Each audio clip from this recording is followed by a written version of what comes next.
நண்பர்களே வணக்கம்.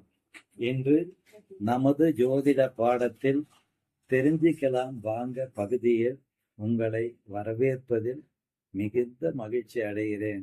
நண்பர்களே, ஒவ்வொரு மனிதனுடைய வாழ்க்கையிலும் பல விஷயங்கள் அடங்கி இருந்தாலும் ஒரு மனிதனை உயர்வுபடுத்தி காட்டக்கூடிய ஒரு அமைப்பு எது என்று பார்க்கும்போது அவர் செய்யக்கூடிய தொழில், அந்த தொழிலினால் ஏற்படக்கூடிய மேன்மை, அதன் மூலம் கிடைக்கக்கூடிய பணம், அதனால் ஏற்படக்கூடிய நம்மளுடைய மறுமலர்ச்சி, இது எல்லாம் ஒரு மனிதனுக்கு ரொம்ப ரொம்ப முக்கியங்க. ஒரு மனிதன் தொழிலிலே சிறந்து விளங்கினால் அவன் குடும்பம் சிறப்பாக இருக்கும். ஒரு நாடு தொழில் சார்ந்த விஷயங்களில் முழு திருப்தி அடைந்திருந்தால் அந்த நாடு நல்ல நிலையில இருக்கும். இந்த அடிப்படையில ஒவ்வொருவருடைய உழைப்பும் மிக மிக முக்கியம். அதனுடைய அடிப்படையிலே என்ன தொழிலை தேர்ந்தெடுத்து செய்தால் நாம் மிக சிறப்பாக வாழ முடியும் என்ற கருத்தினை முதல்ல நம்ம தெரிஞ்சுக்கணும். சில பேர் பார்த்தீங்கன்னா தந்தை வழி தொழிலை செய்வாங்க. அவங்க அப்பா என்ன தொழிலை செய்திருந்தாரோ அந்த தொழிலை செய்வாங்க.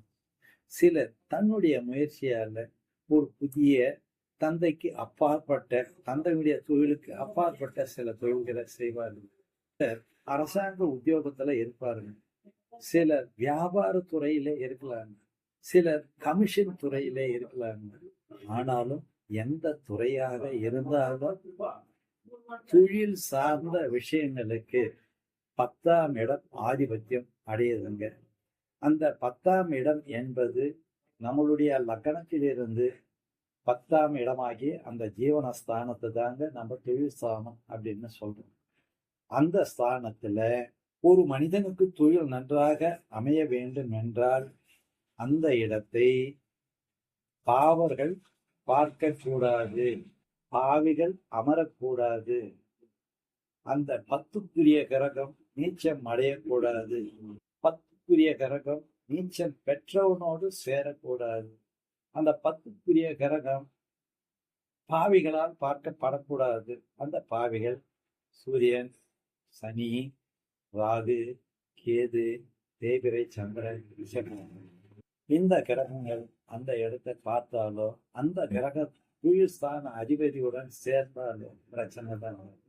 அடுத்தபடியா இந்த 10ஆம் இடம் 6, 8, 12 அதிபதியுடன் சேரக்கூடாது, அந்த 6, 8, 12 மறையக்கூடாது. இந்த மாதிரியான நிலையிலிருந்து மாறுபடும் போது நம்முடைய தொழில் மேன்மையாக இருக்கும். பொதுவாக 10ஆம் இடத்தை சுபகிரகங்கள் பார்க்க வேண்டும்.